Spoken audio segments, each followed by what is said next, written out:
So micro units are really a way to get people with new housing that's nice and comfortable, but not very spacious, and just sort of meets the basic needs.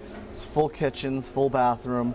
It functions more like a studio apartment, typically about 350 square feet, which sounds small, but it's actually a little bit bigger than your average hotel room. A luxury hotel, the rooms are about that size.